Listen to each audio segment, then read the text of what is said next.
Welcome to Technado with Don Pizzette, featuring sysadmin expert Don Pizzette, security specialist Daniel Lowry, and Peter.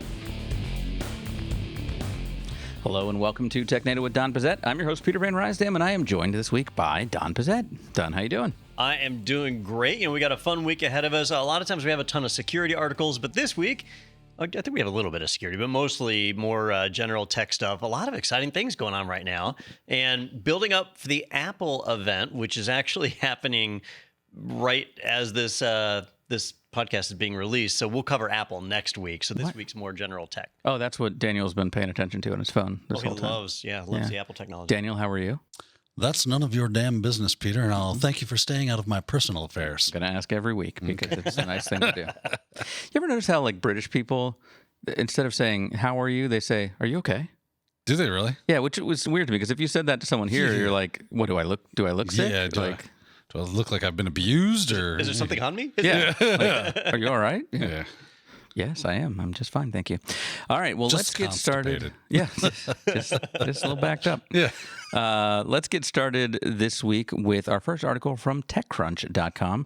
Royal Caribbean will equip all of its cruise ships with Starlink internet, and it will be a fee to your room of only $1,000 a day, I am sure, to use it. I'm sorry, but am I the only person that goes on a cruise to get away from the internet? Maybe. Apparently. The internet has become a key piece of our lifestyle, right? A lot of people are growing up now having the internet always available to them. So it can be tough for some people to separate, to split away from that, not be able to reach out, via whatever communication methods they use. Now, I want to preface what I'm about to say with the fact that I've never been on a cruise. Really? And I'll tell you a little side fact about Don Pizzette.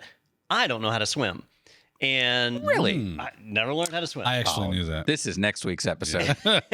So next week, Don drowned in a freak accident. Why are there little swimming pools all around Don's office? From the neighborhood With step pools ladders. that are going on location. So wow. that's one reason why I've never bothered going on a cruise. And then the second reason is I would never want to be trapped on a boat with my friends and family for any extended period of time. Like, that's just not something I want to do. I will say the point is to stay on the boat and not fall in. Yeah.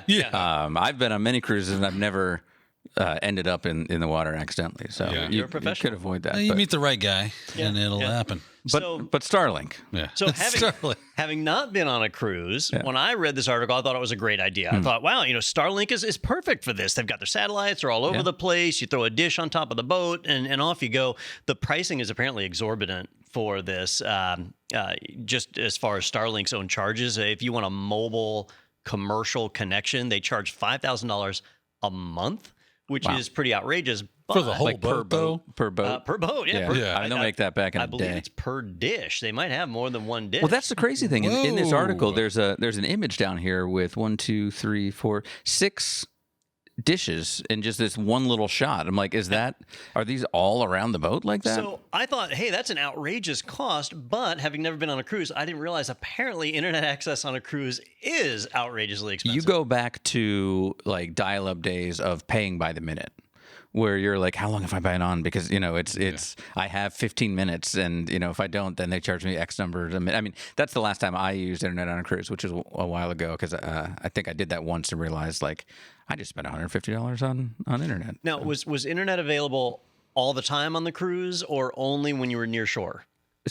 So, I mean, you can use it on your phone or whenever you're near shore, but there was an internet cafe. This is, back when I did that last. So there may be Wi-Fi on boats now. I'm not sure. But like if you were in the middle of the ocean, yeah, you could still use it. It was satellite, but it was slow. So that was the interesting thing I saw in the article somewhere in here where they mention it. Starlink will not work in the middle of the ocean. They don't have satellites positioned over the middle of the ocean. They're positioned over human settlement areas. Well, I guess maybe they were waiting on a contract like this. I guess. Yeah, but say, what are they buying? Give me some Starlink for that maritime goodness. Well, I and think it's like, a lot of these doesn't cruises flipping are- work out there, but I'll take your money. Think about like an Alaskan cruise. You're just going on the inland passage, or Mediterranean if you're in the Caribbean, Gotcha. maybe that's covered because you're not. there's not a lot of like transatlantic cruises because they were saying it's not something that could be used for cargo ships that are going across the ocean. But I mean, I've been out to sea pretty good, and it was like I went from like Cozumel. I went to Cozumel and then went to Grand Cayman, and it was like 2 days at sea to get to Cozumel. Yeah, there wasn't nothing around you. Did you have internet? So I don't know. I didn't ask because I knew it was like stupid expensive, plus really not worth it. He was on vacation. Yeah, I don't know, but I think if they, I mean, obviously they can look at this and say, 80% of your routes are here. Let's put them here. I think that would make a lot of sense. Have you seen the movie WALL-E? Yeah. Remember when the ship takes off and it has to break through all the satellites in orbit, like the layer of junk? Yeah. So when we have Starlink satellites covering the entire, when the formation covers the entire planet, then you'll have like peak Starlink performance. Sure. I wonder if we're like, because I know like satellites will be decommissioned and then they'll kind of like let them break up in orbit and basically disintegrate. Are we doing that at a rate that's useful where we're not just accumulating a bunch of satellites in the sky? The Starlink ones are low orbit. Yeah. And so they're deteriorating already. Some of the ones in the first batch are already coming down. They have to keep launching. And that term ones. scares me, like low Earth orbit. I'm like, is it right there? Yeah. You can see them at night when they cross the sky I've never and seen stuff. it yet, but I've heard, I want to wait till I start seeing shadows. Like, how low are these Whoa, things? everybody get down. Here comes a Starlink satellite. All right. Well, for Don's first cruise after next week's swimming lesson, we will have internet. I think they said by Q1 2023 is when Royal Caribbean, which owns Celebrity and Silver Seas, so you'll see this aboard some other fleets as well. And I'm sure they won't be the last to pick up on this super inexpensive service from philanthropist Elon Musk. All right, let's move on to our next article, also about the ocean theme this week. From theregister.com, underwater data center will open for business this year. And so we talked about, I think last year, talked about the Microsoft examples that they were kind of testing out this stuff for some data centers over, I want to say up in the Northern Europe area, I think like Norway or somewhere. Yeah, in the northern coast of the UK, there are a few places like that. Yeah, really cold water. But this is its own company doing it in the U.S. now, with plans to do this in, was it Washington State? I think. So there was one off of Washington State, one in the Gulf of Mexico, and another in the North Sea. So back over in Europe. Okay, perfect. So what's the difference? And is this is not like a cloud service? This is like dedicated machines that I'm basically renting, so or? it would fall under both categories. So basically what they're doing is, this is a private commercial organization, and we talked about Microsoft's offering, but the reality is if you wanted to use Microsoft's data center, you can't. Right, you're not allowed. So Microsoft has that limited to just the partners that they're working with specifically on that. It's not available to the general public. But with Subsea, it is available to the general public. You could license or rent a server or deploy your own server. I think they're not letting you deploy your own server. You have to buy one of theirs. Okay. But basically, they've built a container that is roughly the size of a shipping container, but it's not just a square shipping container. It's like a, I don't know, octagonal weird thing. But it's about the size of a shipping container. It can hold 18 racks, and they say they can max that out at about 800 servers in one of these containers. They call it a pod.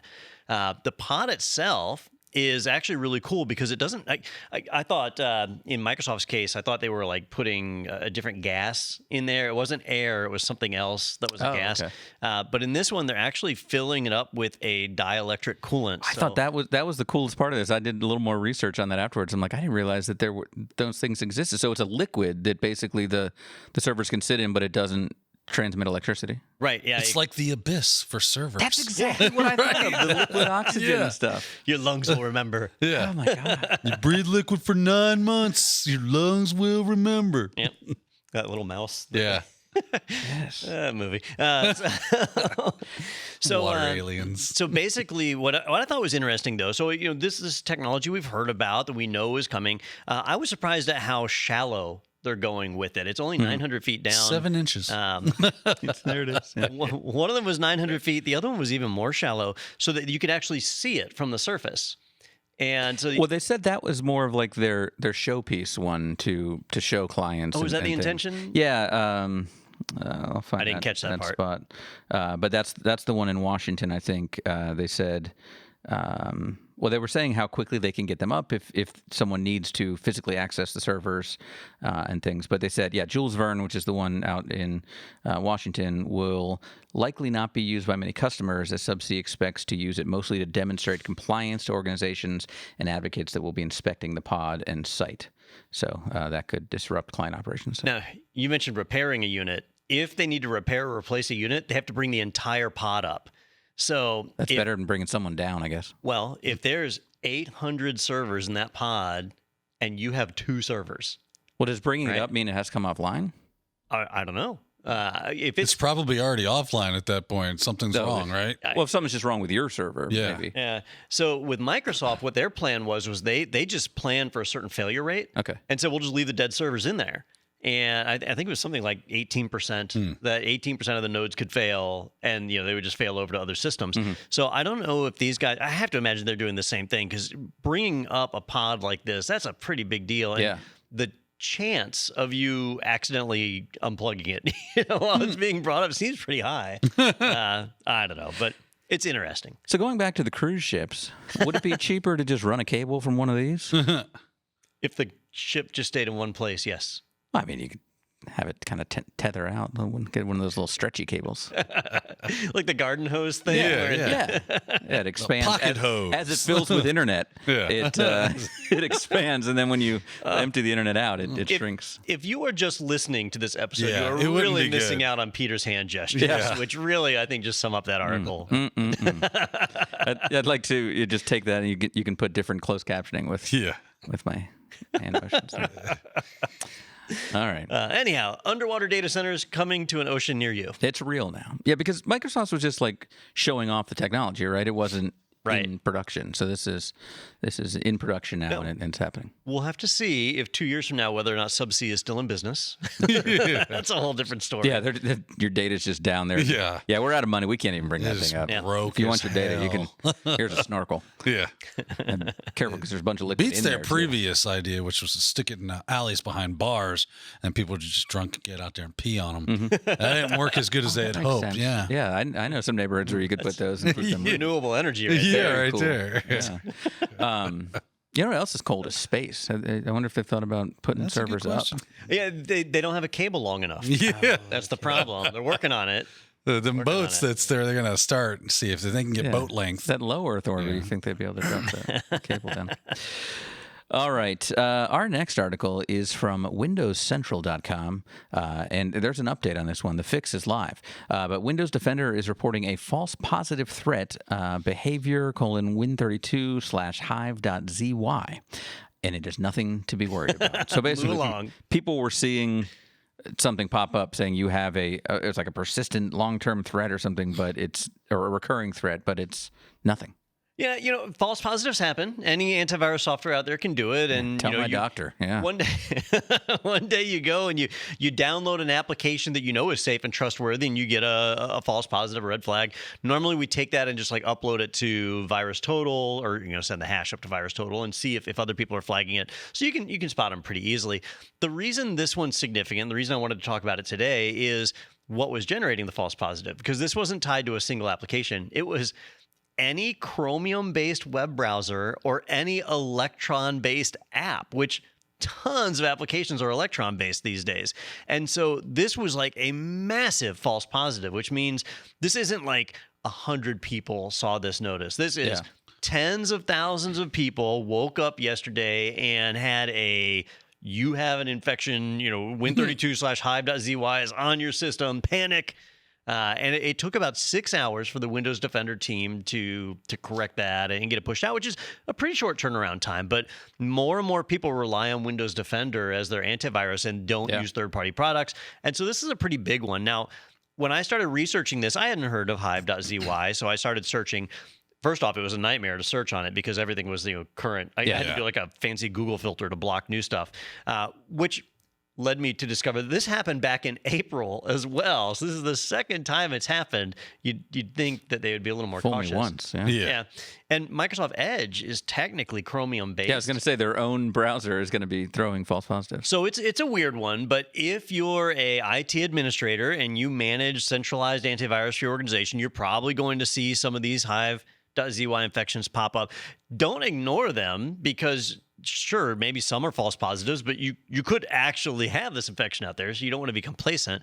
But do be aware of it, that it is a widespread problem. That's a great point. It's a good time to be a Hive.ZY it is. installer. You just get lost in the sea of no, Hive.ZY. Are you running Chrome? Yeah, it's probably that. It's no big deal. Just hit install. Yeah, you're good. Run as administrator. That's right. You want to do that. Daniel, I wanted to ask you, Electron is basically like a self-contained Node.js system. Okay. And a lot of people complain about it because you can have outdated libraries inside of it and your operating system doesn't know about it. So it's almost like a second OS running on top of your underlying one.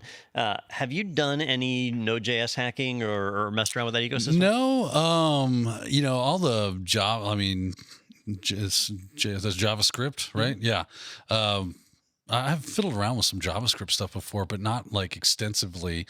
A lot of websites will use JavaScript for their dynamic content, and sometimes if you can get in the middle of that kind of thing or upload your own JavaScript, like Metasploit can generate some JavaScript payloads. That can come in handy. But no, I haven't really gotten into JavaScript itself because it's so web-based, and I'm not like a web developer. It's kind of you'd have to get really heavy into web dev to really want to mess with that stuff. Well, I know it's popular right now, like Microsoft's Visual Studio Code, VS Code. Yeah, which I don't use. So it was, I imagine it still is, it was Electron based. Oh, yeah. And so, ran in that environment. And remember Java back in the day where it was, in theory, you write the code once and it runs everywhere. Yeah. Because they had that Java runtime environment. Well, that's how Node.js is supposed to be, is that Node is the engine that'll run anywhere, and then you write your JavaScript application, and now it'll run on a Mac, on Windows, on Linux, right? It'll run everywhere. The guys over at Black Hills InfoSec did a thing a few years ago where they were talking about how big of a problem it was, because you could have 10 Electron apps installed with 10 different versions of Node.js running. And when you would upgrade from one version to another, sometimes it would leave the previous versions behind. And an attacker could actually figure out like whether you had old Node.js environments and attack them. Nice. So your underlying OS could be secure, but this virtual OS on top, they'd be able to break into and wreak all sorts of havoc. So it's a bit of a nightmare. And I'm sure that's what the Windows Defender team is thinking today. Like, why can't people write native applications anymore? Because where's the fun in that? Yeah. So it does show, though, that like you have a lot of complex things going on in your devices today, and some of it you don't even know about. Most people who run Electron apps have no idea about what's going on in the back end. Well, that's always been the struggle for security administrators, right? Is trying to find everything that's running in their environments and then support that security-wise, right? Finding updates and patches that go along with it, making sure that they create an update and patch cycle that works for them and make sure that their devices don't go down, they lose productivity. And that can be a bit of a nightmare. And that's why we saw like third-party apps like Dell Case and whatnot try to come out and say, here's one stop where you can just have all your updating capabilities, but it still is a big fat dumpster fire just because there's so many things that you might not even be thinking about to add to those things to make sure that they are getting their updates and security patches. So I'm Googling really fast for a list of like popular Electron apps. And so this is like literally seconds of research that I've done here. So, this may not... You're a qualified expert. Right. Don is a qualified expert here. But Microsoft Teams... I've heard of that. Zoom... I can't say I've seen that one. Signal... whoops. Streamlabs, which is, for the Twitch kids. Yeah. The Slack desktop client. Oh, that's important. WordPress for desktop. I know WordPress, but WordPress for desktop, I don't know. The Skype client, a lot of Microsoft in here. Pexels desktop, I don't know what that is. Discord, the Discord client, the WhatsApp desktop. A lot of communication chat stuff. Yeah. On that. Yeah. So, if these are things that we're all getting false positives, like you try to run that and it gets blocked. I got a couple others here. WebTorrent has a desktop app. Ghost, that's another blogging platform. So the question then becomes like, okay, if you have this thing, if Node.js is running on all this stuff and basically giving you the capability to write one app that runs on these different platforms, why is that? Why people? Because of the convenience of not having to write multiple different architectures and environments. And I think a lot of these, like, they'll develop a web-based version of their app. Right. So, take Discord as an example. So you can go to, I think it's discordapp.com or whatever it is, right? So you can go to their webpage, you can log in, and there's your whole Discord environment. Right. And then they want to write a native desktop app, but they don't want to write it from scratch. So they just do Electron and embed their web app, and pound, now they got a desktop app. Yeah. So it's convenience. Yeah. Yeah, basically. That seems to never bite anybody in the ass when Ever. it comes to security. Yeah, totally safe. We should keep doing it. Speaking of antivirus, have you seen the McAfee documentary on Netflix? Wes was talking about it today, and he was I like, haven't watched it yet. Is this the one that came out a couple of years ago? I have no idea. Because I saw one that came out a couple of years ago. Something and it was about disturbing. the devil, something or It's other. a lot of interview, footage and stuff with him. Okay. I'm not sure. There may be a new one. I can't imagine it's more bizarre than the one I saw. But maybe it is. He was a crazy dude. I mean, we know he faked his death, so he could still be doing interviews now. I'm sure. All right. Well, speaking of built-in antivirus and anti-malware, this next article is from ArsTechnica.com. Apple overhauls built-in Mac anti-malware you probably don't even know about, and it's true. I didn't know about it. I'm fully aware that Mac OS doesn't need antivirus because it's just there are no viruses for it, and even if there were, it's so secure you can't hurt it. So this is just a bogus article. That's what that guy from Dodgeball told me on those commercials. Right. If you can dodge a wrench, you can dodge a ball. Yeah. No, they the 5 Ds of dodgeball. Dive, duck, dodge. Dip, dive, and dodge. Dodge again, or dodge, what? duck, Like dip, dodge dive, twice? and dodge. Yeah. Dive, duck. Yeah. Dodge, duck, dip, dive, and dodge. All right, then. Patches. Before he was killed by 2 tons of irony. What was his name? Patches. Patches O'Houlihan. O'Houlihan, yes. Killed by the luck of the Irish sign. Classic. So yeah, I didn't know there was, something. I mean, Windows Defender is in your face. It pops up, lets you know about things a lot of the times. Is this just happening in the background and hiding things, not even telling me? It shows the two different companies' different goals, right? Microsoft wants you to know that you're safe, you're secure, and that they're doing something about it. So Windows Defender and the Windows Security Center are in your face. Apple wants to deceive you. Apple wants you to just feel safe and not have to worry about security. And so that's it. they try and take it out of your hands where, the definition updates and things, that all happens automatically in the background. You can't turn it off. It just runs and does its thing. When a new exploit comes out, they write a fix for it and they push it out through the normal update system. So it's just all very kind of, I want to call it secretive, but it's not like they're trying to hide it. That's a good word. But is it because they don't want people to turn it off? Yeah. You can't turn it off. Even if you know about it, you can't turn it off. They want people to just not worry about love that stuff. Big Brother and know that he has your best interest at heart. So, but it does have a name. It is called XProtect. And for most people, you never have to interact with it. But there's a lot of features in macOS that deal with it. So, see if I got this. Features like Gatekeeper, the built-in macOS firewall, those things, that's all part of XProtect. And so, for most of us, we just ignore it. That's it. But Apple has really been ratcheting up the security in the last few months. Over the last researcher found over the last 6 months that many new features have been starting to get rolled into it so that it can do a lot more than it used to. It's more aggressive in doing its patching. It's more aggressive in blocking certain actions that apps can take. So it's neat to see it. And when you hear people say I don't need antivirus on my Mac. Well, they're not entirely wrong, right? So because they already have it. Because they already have it, right? Antivirus. Yeah. But if you are an IT administrator out there and you're responsible for supporting a network full of Macs, let me tell you the problem with XProtect. It has 0 centralized reporting, right? So if you ever have to go through an ISO 27001 audit or a SOC 2 attestation or something like that, an auditor is going to say, okay, if a computer gets a virus, how do you know about it? Well, if you're relying on XProtect, you don't know about it, right? A computer could have a virus. XProtect could block it, mediate it, whatever, remediate it, and you wouldn't know about it. So you would have no way to know if a machine was infected or even isolate a machine. And that seems wrong. A lot of the value from your antivirus system is not only that it blocked it, but it informed you that something had occurred, and now you can start looking at what was going on when that happened. You can start figuring out what did we do that allowed for this to occur, and we can fix that. We can make a different process. We can use a different program. We can do all sorts of stuff. But if I don't know anything's happening, it's just kind of silently deleting baddies. See, I might continue in my stupidity and doing ignorant things that are making my device at more risk. Mm-hmm. I think they're doing an approach that is tried and tested, as we can see in the Kingsman movies.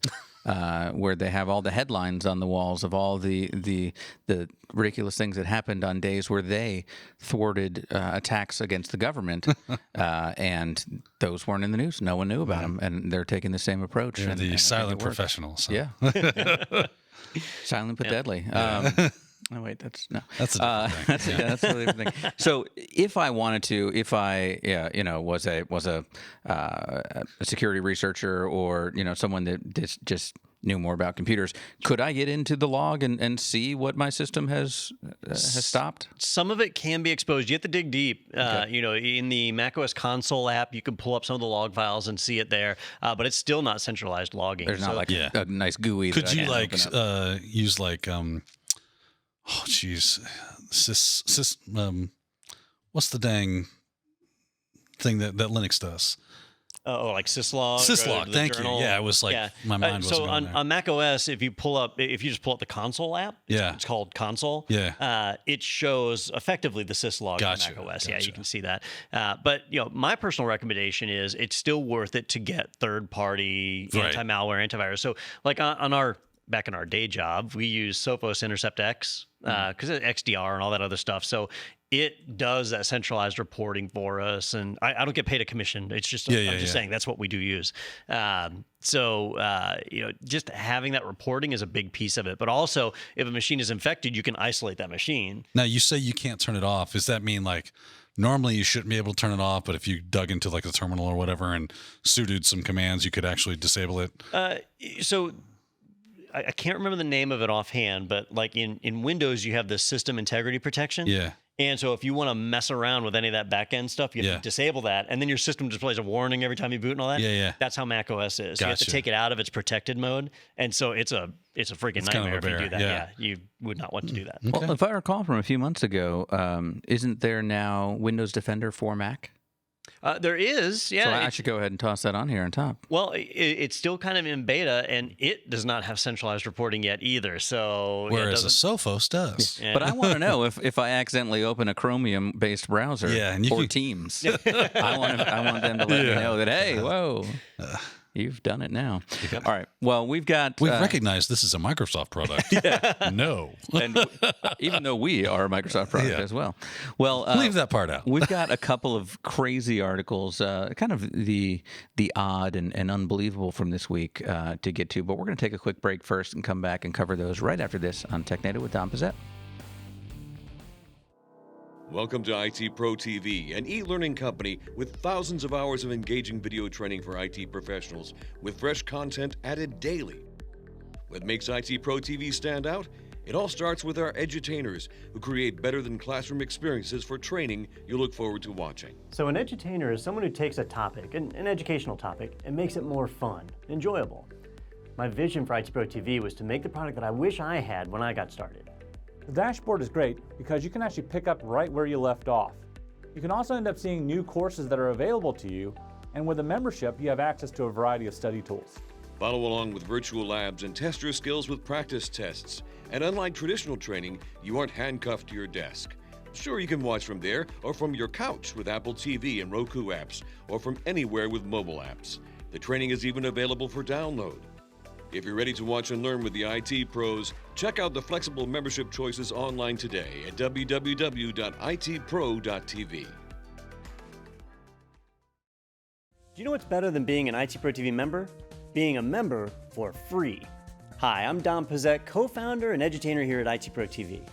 Once you sign up for an IT Pro TV personal membership subscription, you'll automatically be part of our referral program. Then all you have to do is share your personal referral link and code with your friends and colleagues. Every time one signs up, you get money off your subscription. Sign up enough and your membership is free. That's right, access to all your favorite IT training, totally free. Kind of feels like stealing, doesn't it? Check out the link below to learn how to get your code and start sharing today. All right, welcome back to Technado with Don Pizzette, and as promised, we are on the weirder and wilder side for these last couple of articles. Put your pants back on, Peter. I know, Jeez. right? Well, I gotta go, get in the mood here. For those of you not watching, good night. Our first article is part of our DO segment. Do, re, mi, fa, sol, la, ti, do, so, do. Got a couple of comments about the socks last week on YouTube. Did. Another nice. woman went to the same sock store. Other people were really excited to see my thigh highs. As they should. As they should. So next week, Fishnets, right? That's what you got? Fishnets? next week I'll go with the mini skirt and really show them off. Well, this one comes to us from tomshardware.com. Dell's XPS 13 Plus has an adhesive problem. The screen may fall off, which is disappointing. That seems like it would be an issue, yeah.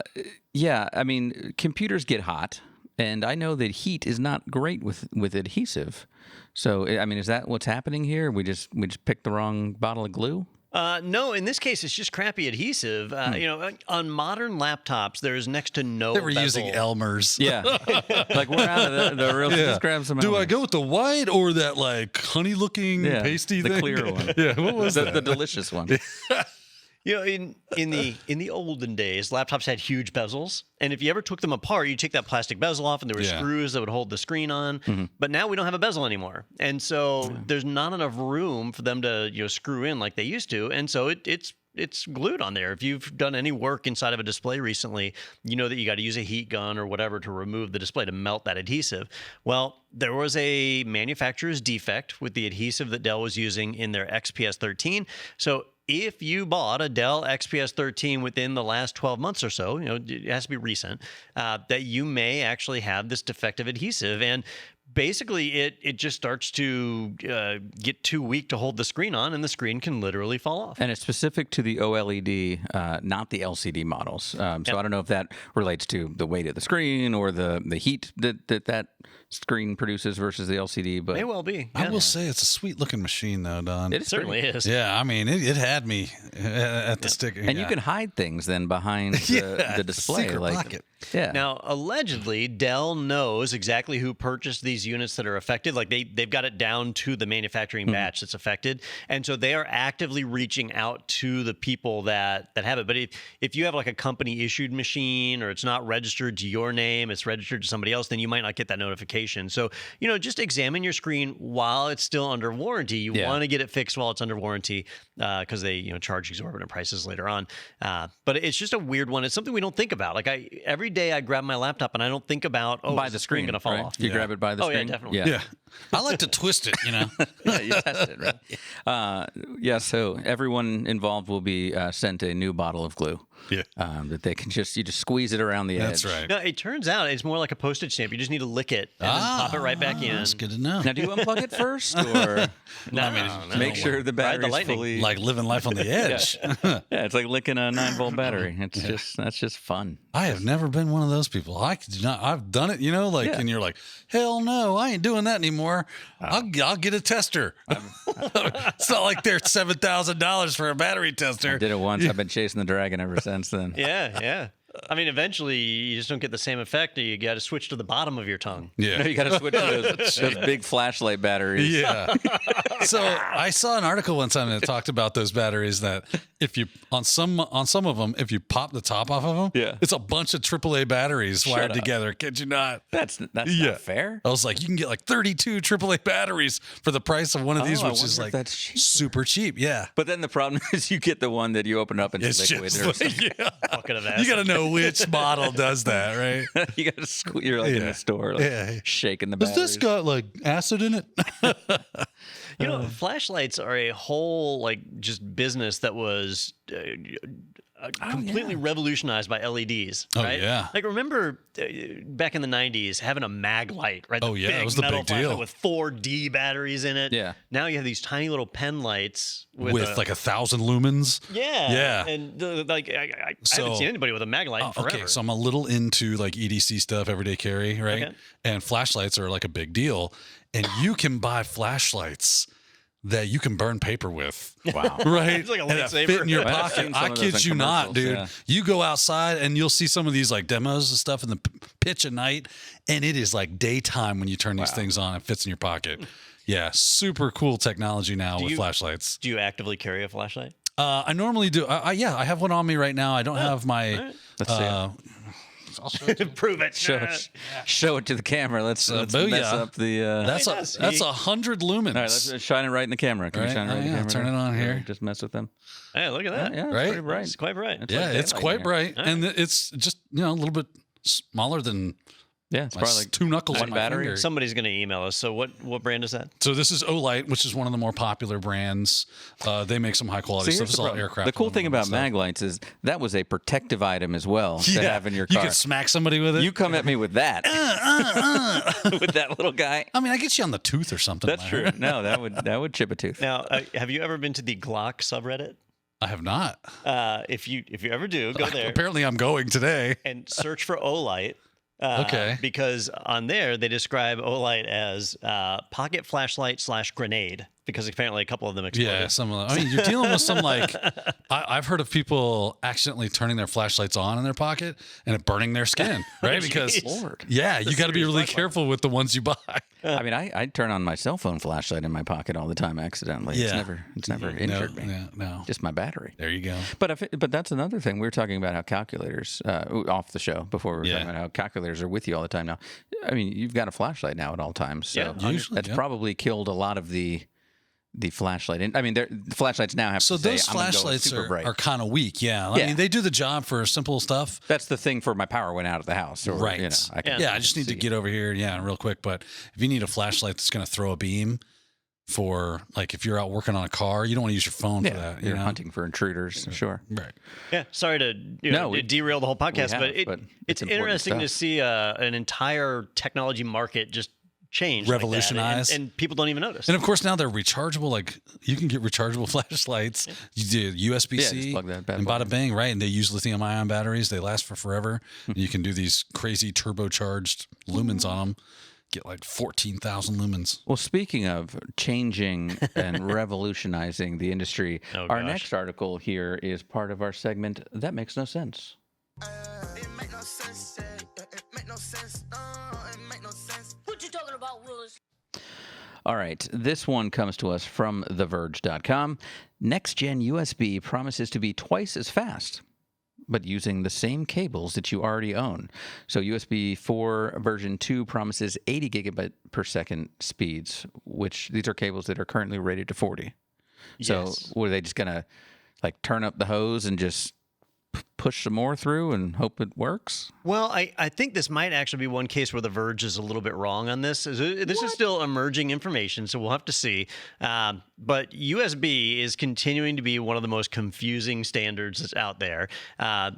Most of us have USB 3 on our systems, maybe USB 3.2. It's using a USB-C connector, which is easy to confuse with Thunderbolt 4, but most of us do not have USB 4 yet. Okay. USB 4 version 2 is in development, so this is all still at the standards level. So it's not like you can't go out and buy a USB 4 version 2 device right now. Why wouldn't that just be USB version 5? Why wouldn't it? It's a good question because that would be easier to understand. Okay. Now, the gold standard of confusing naming convention is Apple's iPad. If Yes. you own an Apple iPad and you know what model it is, you my are a gosh. rare individual, right? It's so freaking confusing. Well, USB, it's like a competition. They want to be as confusing as you can. If you give somebody a laptop and it's got a USB-C connector on the side, you have no idea what that port is capable It's of. USB-C Air Yeah. with Can a it- Retina display. Is it able to do 10 gigabit? Is it able to do 40 gigabit? Is it 3.0? Looking or- forward to when they come out with USB tooth. That'll be good. How do you find? Can you like go into your system settings and see So maybe if you find like the controller chip model and go and look that up, so you really have to go to your vendor specifications. Okay. It's a nightmare, and they don't have good like visual symbols tied to it, and it's just a mess. And I thought they were going to get better when they said, "Hey, USB 4 is coming out. It's just going to be USB 4." Right, and that's it. So when you see a USB 4 port, you know that it will support DisplayLink. You know that it will support up to X amount of monitors and so on. Like you'll know what it's capable of. And they were sticking with that. Well, now we've got USB 4 version 2, and it uses the same cables as regular USB 4, which is nice. It can push 40 gigabit, right, which is pretty slick. But it can push up to 80 gigabit in certain situations. Now, here's where things get tricky, is they're saying you can use the same cables, but those cables right now aren't even at 40 gigabit. There's these, well, hang on, let me clarify. So you're capable of pushing up to 40 gigabit over a standard USB Type-C passive cable. But in the standards announcement, they mentioned that you can do up to 80 gigabit on a USB Type-C active cable. It's a different thing. An active cable is a different thing. So what I think is going on here is that it takes walks, and make sure it's going to be part of a bunch of clubs. That you can do 40 gigabit over the same cables from USB 4 regular. But if you want 80 gigabit, you're going to have to go to an active cable. So I believe there will be new cables involved, and they haven't revealed what the logo is going to be. Nice. So, it's like a Thunderbolt on the Thunderbolt one, or Lightning or whatever. But with USB, you had the weird little fork kind of icon, and then they did the SS for super speed. Yeah, I was going to say, they went with the SS symbol last time, so probably just a swastika this time? Yeah, just go all out. Come right out. We've got the lightning bolt. I don't understand. Skull and crossbones.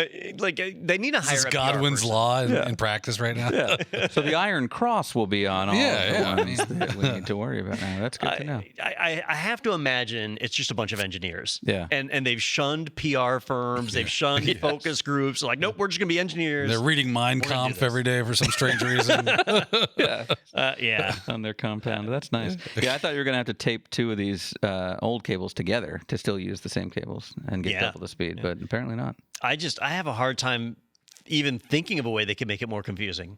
It's frustrating. That you saw 256 for the next. So they'll figure it out. Well, that's good to know that faster speeds are coming. It's horrible to not know if you have that or what my cables can do now. And we are seeing a pattern of where Thunderbolt will come out with a new version that'll have a higher speed, and then just a year or two later, USB will bump up to that speed. So if you're one of those people that is like Thunderbolt resistant, because Thunderbolt's usually more expensive, you just have to wait a year or two and USB will catch up. So that is a nice kind of competition that we're seeing. Gotcha. Competition is good for the consumer. You know what else is good for the consumer? What's that, Peter? Our upcoming webinar. You're right. All things cybersecurity with Daniel Sounds Lowry good. and John Strand. I've heard of him. Yeah. Daniel Lowry or John Strand? No, John Strand. I don't know the other guy. Yeah, that's you. It is Thursday, September 15th at 2 p.m. Eastern Time. That'll be a great one because it'll be run by you, the viewer, who just asked your questions. So we're going to be doing questions for a good hour there at 2 p.m. Eastern Time. Head over to itpro.tv/webinars. You can register for that one. You can also see all the past ones, like several of the other all things cybersecurities that we've done. We just did one last week about what you've been missing in Azure, and I was missing all of it. I didn't know what any of it was. But that's because I don't really go into the Azures too much. I didn't put the webinar. Yeah, that's the link you go to. I like how you described our webinar as like one of those dark web rooms where people have a cam and will do whatever people tell them to do. Yeah. It's not like that. If you tip Daniel enough, $20 is $20. All right, fantastic. And also, let's go to Super Chats. I want to let you know when you're done with that, head over to Technado.com or Technado, and you can see all the latest episodes. You can check out some swag. You can send in some viewer mail. Let us know, I don't know, if your screen fell off your computer or what anti-malware you use, or I don't know, what else do we talk about? How fast your Thunderbolt cables are. Just let us know. We really want to know. Or your mama jokes about Don. Or the stroke that Don should learn first. Yeah. We actually did get a reader email asking about if we could talk a little bit more about Apple's passkeys. Yeah. But I wanted to hold on to that for next week because we'll have more Apple announcements. So we just kind of roll it all together. But yeah, anytime there's a topic you want to hear more about, just reach out to us. Perfect. We'll definitely do that. And you can also click the big orange button in the corner on that site that says sponsored by IT Pro TV, and you can get a 30% off coupon code for your personal membership. And you can also request a team trial. So if you're part of a group and want to find out the great features that let you work together in IT Pro TV, then you can click on that as well, and we'll get that information out to you. So yeah, technado.com and check that out. All right, guys. Well, as I mentioned, I'll be out next week. I'll be at DattoCon, the MSP event that's up in DC, which is nice because they had to skip last year because COVID, because I was in Seattle. But so it's been since San Diego back in 2019 that we'll be getting back to DattoCon. If you're going to be there, Ronnie Wong will be there with us, so you can meet him. Cool. Yeah, if you want, if that's what you're into. I'm not familiar with him. Ronnie Wong? Yeah, it's like John Strand, but shorter with a cooler beard. He does have a cool beard. Yeah, one of the coolest. Even though I've never heard of him. Best in the industry. All right, well, thank you guys. We'll get someone in here good to fill this seat, or actually not too good. Not too good. Any random homeless person will do. Yeah, that'd be fantastic. Just something that doesn't exceed expectations too much. All right, well, thank you all for watching, and we'll see you next week right here on Technado with Don Pizzette.